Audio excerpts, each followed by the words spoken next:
This is TLV1.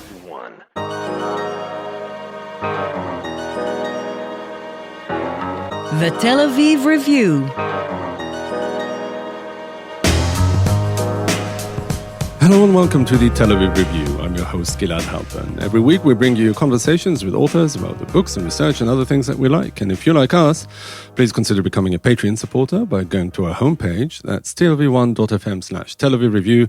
Look for the big red button that says Patreon, click and support us. Some of you have been doing this for months and years, and we simply cannot thank you enough.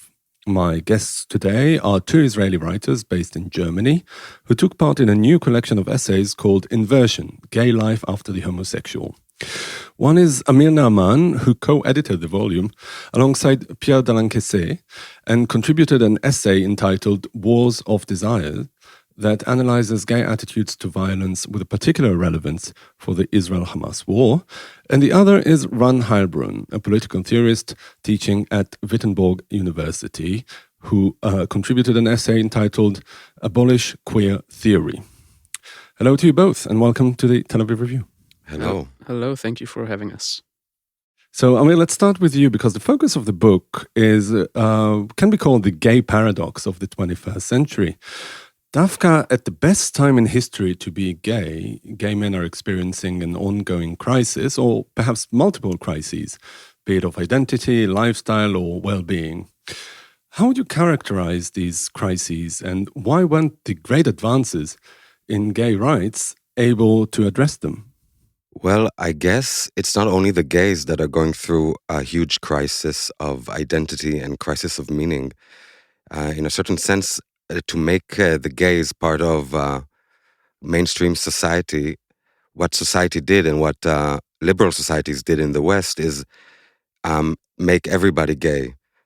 And when you make everybody gay, then gay identity itself ceases to exist. I think this is something we see not only with the gay counterculture or subculture, but also in more generally today in the West, where there is a crisis of meaning. What do you mean by making everybody gay? Well, I don't know anymore the statistics, but more and more young people, Zoomers or Zillennials, I'm not sure how you call them, identify as non-straight, of having kind of a unique sexuality. And the culture itself, I mean, if you look on Netflix these days, for instance, or in all popular movies and television shows, you see an overabundance and maybe even an over-saturation of LGBTQ, etc. characters. They are overrepresented in popular culture. And by making the homosexual just as normal as everybody else, and indeed just like everybody else, there's a famous hashtag, love is love, for instance, kind of denies the homosexual's exception. Okay, exception could be something which is bad, which leads to fear of a minority group, for instance. But an exception is also an identity, which the homosexual is slowly losing. Depends if that's to know if that's a good or a bad thing is up for discussion. But the homosexual is losing his exceptionalism. Because in many ways, this is what gay people or LGBT people for decades and centuries were yearning for, this kind of visibility, recognition, general identification from the broader public. What would you say really is, I can understand why, with the benefits of it, and also in principle, why it is sort of unsettling to have your identity diluted in this way, as you say. If everyone's gay, no one's gay. How does it come to the fore in practice? Well, let's say, first of all, you are correct that many fights for human rights and equal rights, this is exactly what they strove for. And Ran's essay, who is here as well, Ran's essay in the book touches upon that. But unlike Ran, for instance, who talks more about politics and let's call it sociology, my interest in gay culture is more through the arts. And when we kind of thought about publishing this book and curating it, one of the things that led us is the question, who are the great gay artists we have today, or the great thinkers? And with the loss of, let's call it the gay genius, which thrives in adversity, if you can say that, we have kind of lost, I mean, I think Khan would agree with me with that, we don't have today a leading gay artist or gay thinker who touches on these subjects themselves. Ron, I want to ask you now. I've been thinking, while reading the book, that perhaps the problem theoretically is the separation of gay from queer, whereas they were almost synonymous for a long time. There are many gay people now who have just abandoned this label of queer with everything that it entails, whether politically or culturally or otherwise. Would you say that that is the problem? I would say that the problem is the conflation of gay and queer. The solution might be a kind of I think, kind of a rediscovery of the old tension between gayness and queerness, a tension that was very much part of the gay politics and scholarship of the 90s, and I think kind of disappeared more recently with the, perhaps we could say, triumph of queer culture and the defeat of gay, I mean, at least in the intellectual field, the defeat of gay intellectualism. Yeah, that would be my position. Mm-hmm. Can you elaborate? Yeah, when we talk about the crisis of homosexuality, or at least that's how I think about it, the crisis is mostly an intellectual crisis. I agree with Amir. I don't think that there are any interesting or important gay intellectuals anymore. I disagree that this is somehow related to the loss of gay edginess. I think that we talked about it many times before. I think I can imagine a lot of, or we can think of many gay thinkers and writers from the past who were very interesting and profound, even though they were not edgy in any way. James Baldwin and Gore Vidal, I think, these are very central example of this type of gay intellectualism, which doesn't exist today either. So for me, I always say it's not that what I need or what I look for is edgy Jean Genets and Pasolini's or books about drugs and orgies. I can, we also don't have books about gay parenting or gay relationships or stuff like that. And those are all things that I think that we need to talk about. Instead, what we're actually talking about is, the patriarchy or gender pronouns. These things are not gay. I don't think that those are gay themes. I think that most gay men simply don't care about these issues.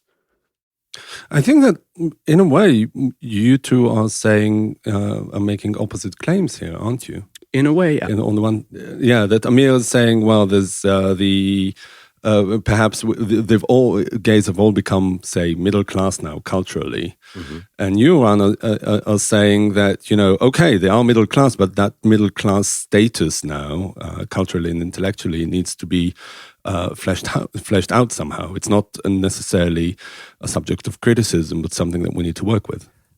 But I would like to say that though we kind of make opposite claims, at the end we yearn for the same thing, which is to bring back a certain kind of intellectual force or artistic force to look at homosexuality, for instance, and society as a whole, of course, without fear and with the use of this identity.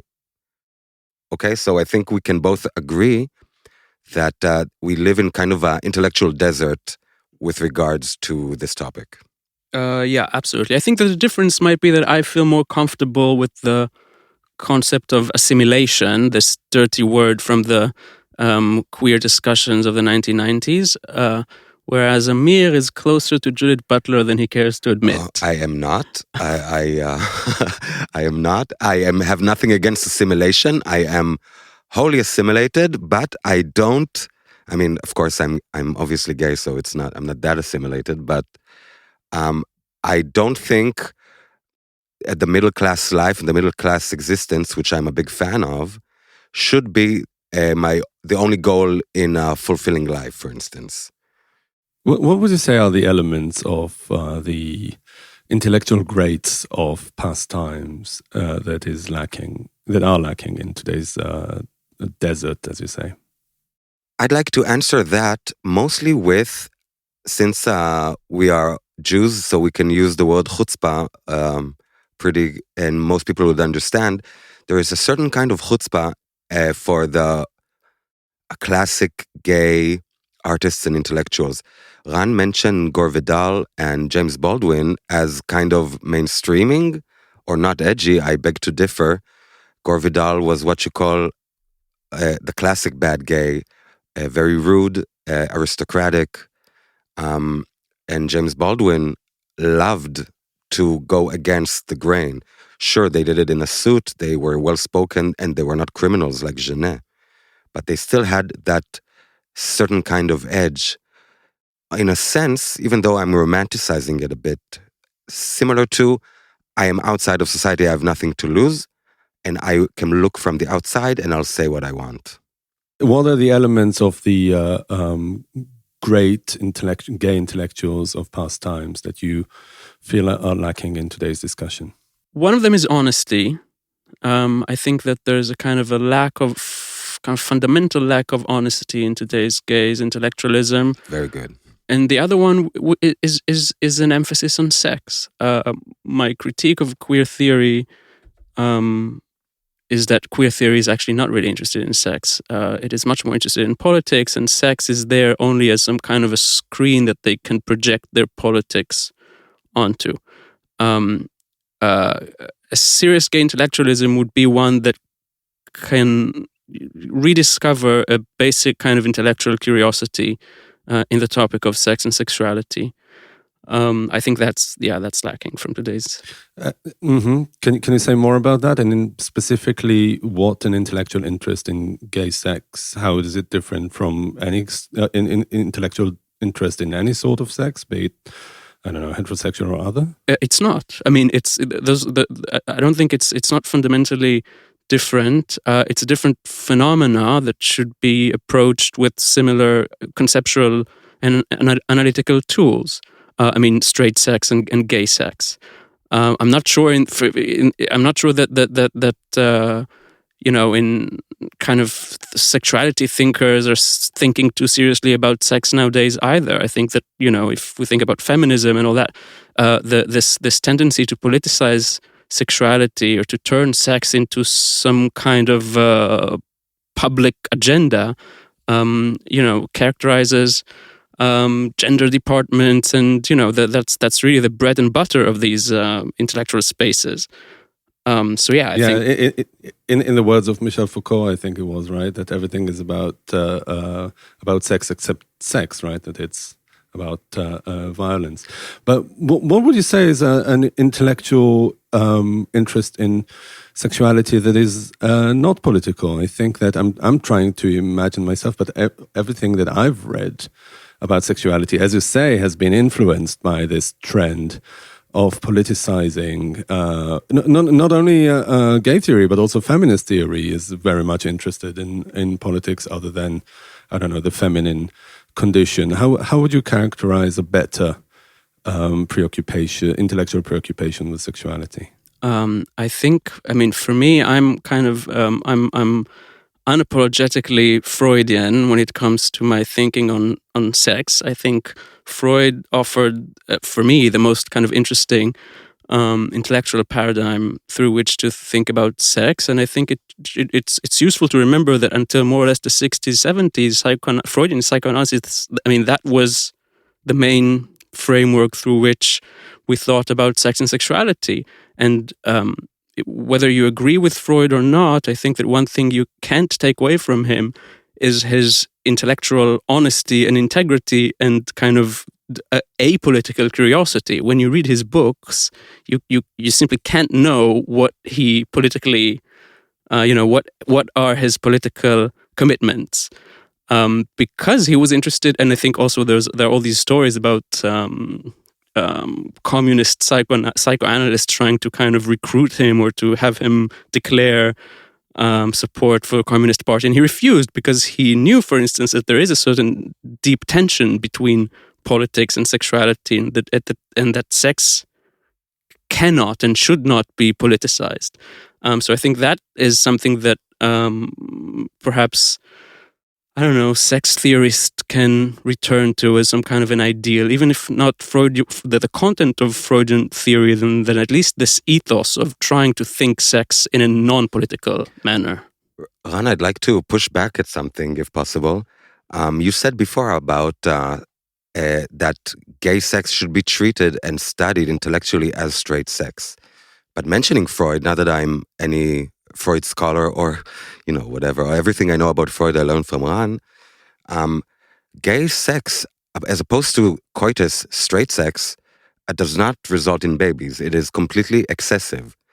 It has only the pleasure value and not the reproductive value. So at a certain sense, you can even say that this excessiveness, and if, like the fiscal responsibility of Freud's psyche and the way it's built, something here is ultimately, in order to come to terms with this expenditure, you need to make up a certain kind of political worldview around it. I agree with you that, let's say, lust and love at their core are more primal, right? So politics, I personally believe that politics is always built around the primal and not about ideas, etc. But I kind of, so again, saying about what you said, if gay sex and straight sex are the same, so neither of them exist. I don't think that they're the same. I'm not sure. I don't think that they're the same. I think those are different phenomena. I just think that both of them can be discussed in, I don't know, in similar terms, like yeah. Okay. In a way, you can say that this discussion is in itself an outcome of the victory of gay campaigns for rights and equality. Because if we are less interested in patriarchy and the fight against patriarchy, because to an extent, I wouldn't say that it was entirely defeated, but there are all sorts of progressive or queer or gay and feminist or whatever groups have been able to carve a space in which it is less relevant. Would you agree?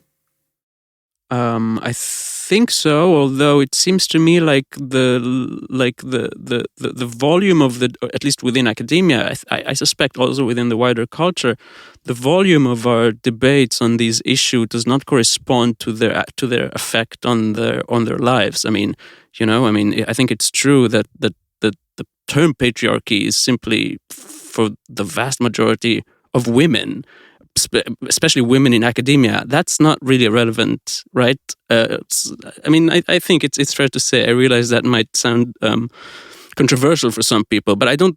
But I think that that patriarchy is not a significant political force in our lives anymore, and yet academics just can't stop talking about it, right? So it doesn't. The discourse and the reality. There's a certain mismatch, I think, between them. Yeah, and I think that maybe this is something that applies to academia and theory across the board, that it's become much less relevant for people's daily experiences. And I think that in your writing, Amir, in the book, this really comes to the fore much more, that the crisis that you're talking about is not really a crisis of idea, or maybe it's also a crisis of ideas and identity and intellect, etc. But it's also something that is really about the lived experiences of gay men today.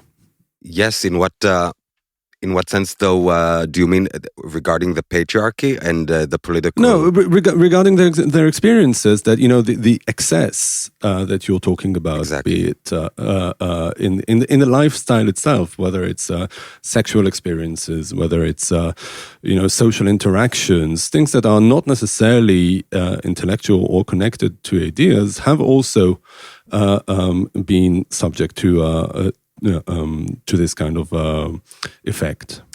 Yes, I think when Ran and I speak about the this topic and many others, we many times reach, or at least I do, I don't know about Ran, but the thought that underneath a lot of things that are considered political and you'd say were based on some kind of thought with some kind of structure beyond it, which is meant to lead to a certain outcome, much of what political posturing today is performative, or if I may steal Ran's phrase, pathological.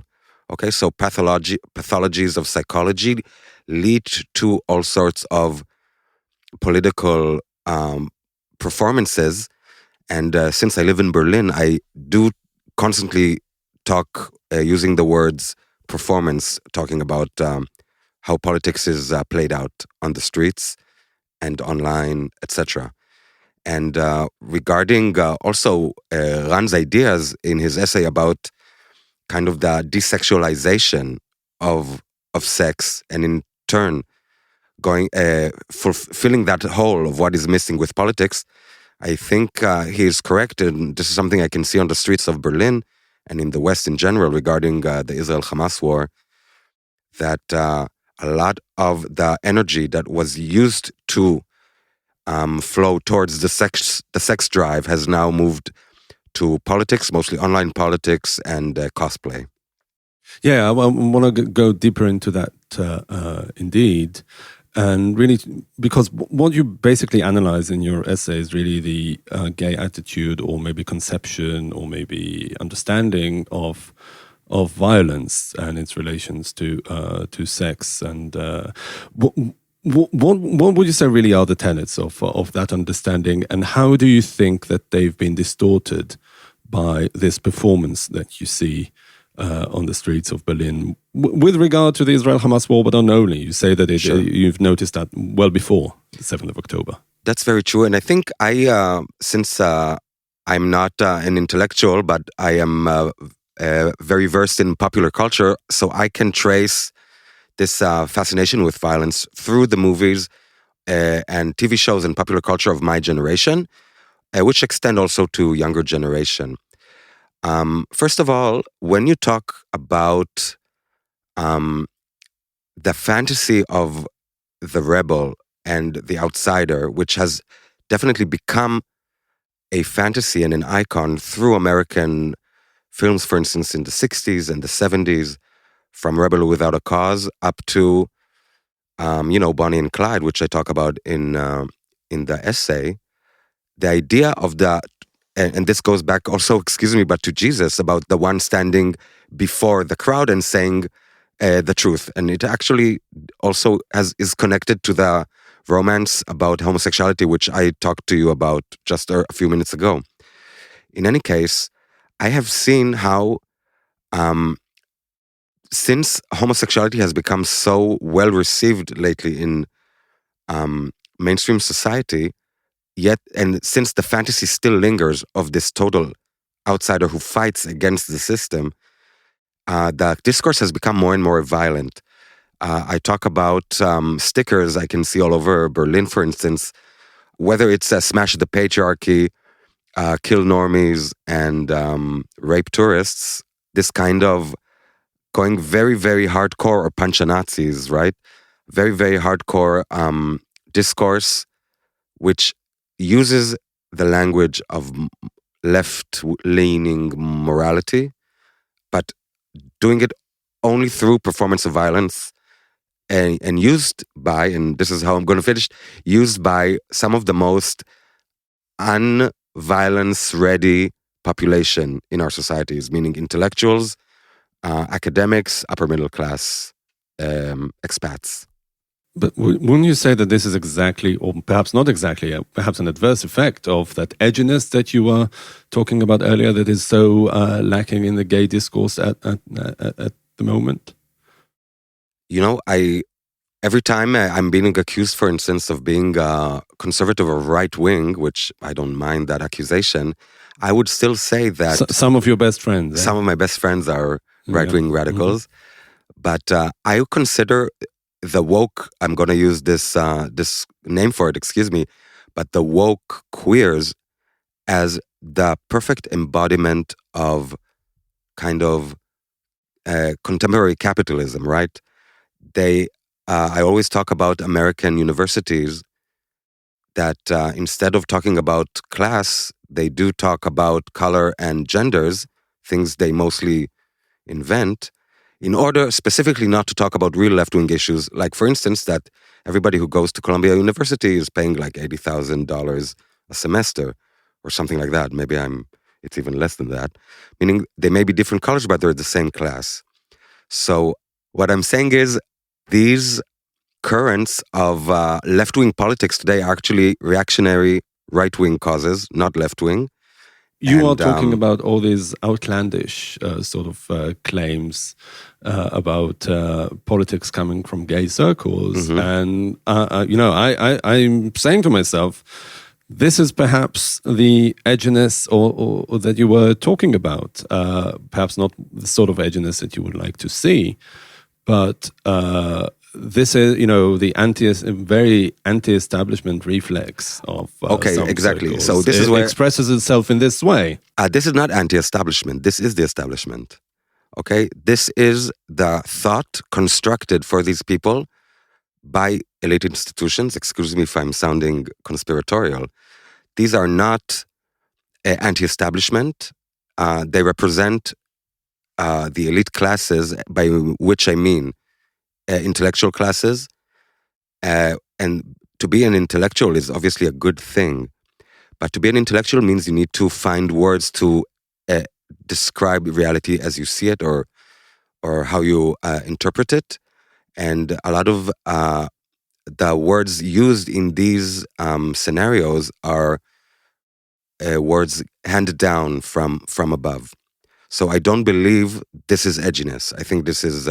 So what do you think then is gay or LGBT about these people as opposed to... I mean, in what sense are queers for Palestine separate or distinguished from, I don't know, Jewish Voices for Peace or any other radical groups that are parroting the same lines that you're talking about and are opposed to? Well, I don't see much difference between Queers for Palestine and Jewish Voices for Peace, since I think they also are the same people, let's be honest. I don't know how many Jews are in Jewish Voices for Peace, and I don't know how many queers are in Queers for Palestine.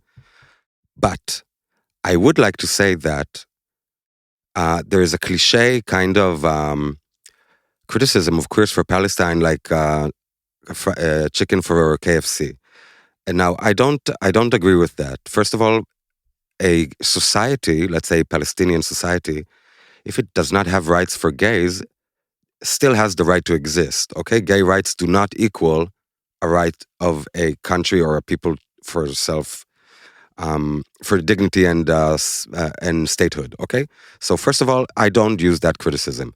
My criticism about left-wing Westerners who have no concept of war are imagining violence and imagining war as being very similar to sex and sex relations, meaning power, subjugation, and humiliation.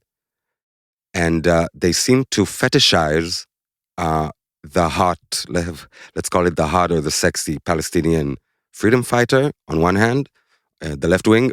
I also talk about more Zionist images of hot sexuality with the Israeli soldier, as appears in some porn films and magazine photo shoots. Ron, do you see the same sort of patterns of fetishization of politics that you describe in those groups for Palestine, perhaps the self-appointed radicals that Amir is talking about? I think so. I'm not sure we think about it in the same way, but I can try to offer my take on these groups. And I think that there is a certain relationship between. There are several similarities between queer politics and, for instance, this type of anti-Western third worldism that today often takes the form of anti-Zionism. And I think that a sense of alienation from the society you live in is a kind of emotional precondition to being on the left today. And both queer politics and this type of anti-Zionism, third worldism, both of them are the ideological form that this emotional alienation takes. Now, I realize that when I say this, it sounds like I'm kind of yearning for some type of, romantic nationalism, to return to the collective warmth of national sentimentality, to paraphrase Mamdani's recent growth. But that's not my point. Like, I don't necessarily think that the alternative to this alienation would be something like nationalistic politics, but rather, a kind of a certain basic republicanism or a certain ability to prioritize the polity, or maybe, something like to have an idea of a national interest that is somehow more important than our specific political intuitions. And I think that this hostility to the political framework that you were born into is something that characterizes both queer politics and I don't know if Jewish Voices for Peace is a good example for this, but it's just the broader kind of anti-Western leftism of the day. Do you think that this is a contemporary thing, or not something that has characterized radical politics from time immemorial? I don't think probably not from time immemorial. I don't think that it was also characteristics of the left more broadly, wasn't it? I mean, I think that what characterizes both these forms is certain. I mean, we're going here to philosophical waters, but a kind of a social constructionism, a kind of a tendency to think of both sex and nationality as something constructed, something that can be the object of political action rather than the framework of political action. And in that sense, I think that these phenomena are actually much more recent, that they began somewhere in the 80s and 90s. And Mm-hmm. Another thing that really struck me throughout the book is really I don't know if it's really the definitional fluidity or whether it was something that is meaningful or not, and that is really the separation, like taking the LGBT acronym and trying to take it apart and maybe glossing the G out of the LGBT. And the other letters that are today added to it. What is your take on this, Amir? Really about the G, the gay, as opposed to the broader tent of LGBT and how it ties into it? Well, first of all, we decided very consciously that we're going to speak about the gay, the G, let's call it, because. Let's be frank, this is what interests us specifically, as we are men, and we are men, let's call us gay men, because that's what we are, let's face it. Regarding the other letters, the lesbians, I don't have much to say about them, not because they're not important, I just don't understand, I don't know, and they can write their own book, of course. Bisexuals, okay. I mean, I'm trying to go through all these letters. I don't know all of them because what I'm trying to ask really is maybe the current moment that you're describing in the book. Yeah, has perhaps delivered some sort of death blow to that broad tent of queer you're just being nice to us now. I don't know about the death blow, and if there is a death blow, we didn't deal it. This idea has lost its hold on the public imagination, I think. Okay, the LGBTQIA2S, etc. It has become its own kind of a farce, and it has ceased doing politics and ceased being serious. I'm again here using Ran's kind of terminology of kind of thinking seriously and being truthful. It has not been doing this for some time. And but do you think that salvaging the G out of the LGBTQI, etc., would make that sort of thinking more authentic? I don't know about the word salvaging. we are looking at something which we believe is real, I mean the G, and we want to explore it. I'm not here to save something. If it's going to die out, it will die out. But I think the more we explore it without fear, just look at it, look how it's acting, there's more chances of us bringing back to some kind of meaningful existence beyond orgies and consumption of drugs. But not against, but just saying. I like the way you said that the G is real, because I think that it is, I mean, the case that people identify as gay, whereas in English, at least in Hebrew, it actually works. Like people often identify as lahatab. Yeah. But in English, I mean, this letters of like the soup of letters. I mean, I think it's true that it is in some profound sense less real than gay. I mean, if like no one identifies with this letter, it doesn't represent anything significant about an individual's personality or sexuality. So yes, and also gay is something that you do, as opposed to lahatab, which is the Israeli or the Hebrew acronym of LGBTQ, is not something that you do. I mean, it's something that you can tell people at cocktail parties that you are pro or against, but gayness is actually pretty simply defined. Yeah, we simply don't think that the LGBTQ plus whatever category exists in a But fundamental don't tell anybody. way. Yeah.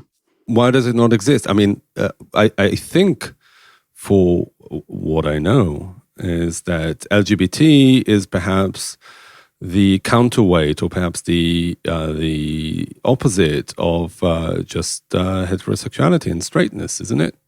The opposite. I mean, first of all, there is this plus there at the end, right, which stands for explicitly Everything else. Things that don't exist yet. It's like the sexual identities to come. And please tell me, how many opposites does heterosexuality have? Right. No, it's just that just people who are not heterosexual in the classical sense, and then it's just so sort of open-ended. Yeah, but I, that's just a very, very broad category. This is very vague to me. I don't know what this means and why. I mean, why do I need to put myself in the same basket as these people? Like, what makes us part of the same group?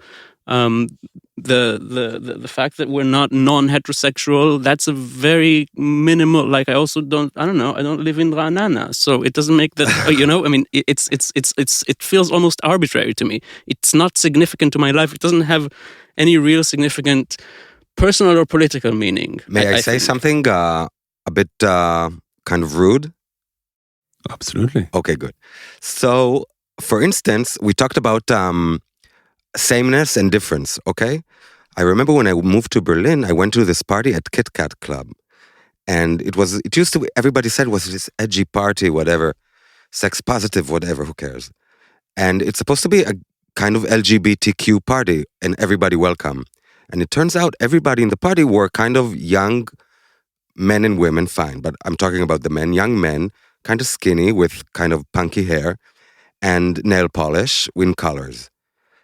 And I was asking and please excuse my language, but I was asking, do they suck dick? Because that's what you have to do to be gay. You're not gay if you just have nail polish. I'm sorry for being so vulgar, but gayness is an action as well. Okay, it's not only, and this is what I mean by if everybody is gay, nobody is gay. I like your vulgarity. Thank you, darling. But what I wanted to say, I think it perhaps a better way to explain what I was trying to say. There's no. I think this is particularly clear with respect to the category of queerness. Queer is not, it doesn't have a positive content, right? It's like, it signifies pure oppositionality. What is queer? It is not defined by what it is, it's defined by what it stands in contradiction to. Queer is that which is not straight, it is not the establishment, it is not mainstream, but it doesn't have any significant positive independent content. And in that sense, I think that this this non-heterosexual, this pure oppositionality to the norm is less real, or it doesn't have the same specificity that categories like gay and lesbian have. You know, if I may, this reminds me, Ran, a while ago in a conversation we had talked about Palestinians and Israeli, Palestinian being the queers and Israelis being the gays. And thinking about this now, and of course the queers are the ones identifying with Palestine, while kind of circuit gays, muscle gays identify with Israel in general, and I'm making big assumptions here. But I'm interested in thinking about... Because I'm trying to understand why. Because the Palestinian cause is more revolutionary, and more revolutionary, the Israelis... and actually, I don't even know these days, and please excuse me, my political place in the world has been very greatly shaken in the last 2 years, and I'm sure many of us. But now that Ran was speaking and he was talking about queerness as oppositional, and other than that, almost nothing, that has no positive aspect to it. Like, I want this, I want to gain something, but more I want to destroy something, connects to me right now. So I'm not going to perhaps stand behind it tomorrow, but right now connects to me with the why Palestinianism is very strong with the queers. Yeah, maybe. I mean, I think we can. I think that's a reasonable parallel. That there is something, that in both cases, it seems like the only criteria that matters is the underdog status. It is nothing beyond the fact that you're an underdog, and therefore for some reason you're. But you must remain the underdog in order to keep some kind of sense of self. Yeah. So the victimizer is your closest ally. Indeed, you depend on your victims. Yeah, indeed. Mm-hmm. Do you see any forces up and coming in intellectual circles, academia, whether in Germany or the United States, sort of adopting the ideas that you call for? Or in other words, is there a future for this sort of gay intellectualism that you're advocating? Short answer for me is obviously no, but because I don't know enough people. On the other hand, in a more general kind of way, I have to, if you'll allow me, it's kind of to make a little bit of a plug. But this book was published by a new publishing house and mostly a event and cultural center in East London called Verdoran. It's run by the co-editor Pierre Delancez. And this is a place that brings together intellectuals, mostly intellectuals who have been cancelled since like 2016, again and again and again, and where people are able to have meaningful discussions and somehow not offend each other too much. And wait, what happened in 2016? Well, it just is when kind of the world became more sensitive, let's say, that everything you said was a cause to destroy your life. And so you're saying that gays have been on the receiving end of that? No, less than others. Gays have somehow mostly been managing to stay out of it, except some cases, like the Me Too scandals. It reached the gays, but much less, because, come on, the gays don't follow the same rules as the straight world, and even the straight world doesn't really follow those rules.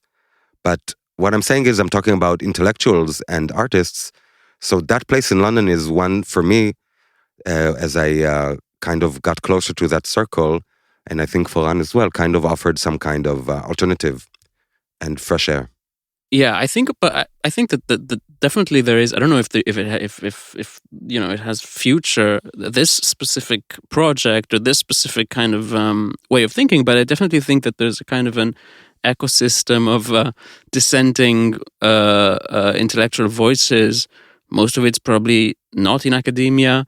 But yeah, I don't know. I think we're happy to take the mantle of the counterculture at the moment. Counterculture, and you know what? Regarding Israel, this is something that gives me a little bit of hope regarding Israel, since I know that there is a lot of intelligence at work here, and it is not as easy to assimilate, if we go back to that word, assimilate into general society today across the world. There's a lot of potential here to create something new. I think what you're advocating at the end of the day is sort of like a healthy mix of radical politics together with liberalism and perhaps a dose of conservatism, but something that really stands up for people's benefit. I hope so. Yeah? I mean, is that a fair assessment? Radical politics, I'm not sure about that, actually. I would say the radical is not so much with politics, but regards to culture, thought, and art. Yeah, radical intellectualism. Yeah, maybe we're that's... kind of, I think yeah. both of us are kind of middle class. Okay. Amir, Naaman, Van Heilbrunn, thank you very much for joining us Thank today. you so much for having us. Thank you so much. And many thanks to Itai Shelem, the manager of TLV1 Studios. And now we've got a request because most of you listen to us on the Apple Podcast app and would like to ask you to please consider writing us a review, good, bad, ugly, up to you. You too can support us by going to our website and subscribing onto our Patreon campaign. Check out our archive. It has way more than 1,000 interviews by now. Like us on Facebook, follow us on Twitter, and now also on Blue Sky as well. Join us again next week for another edition of the Tel Aviv Review, and until then, goodbye.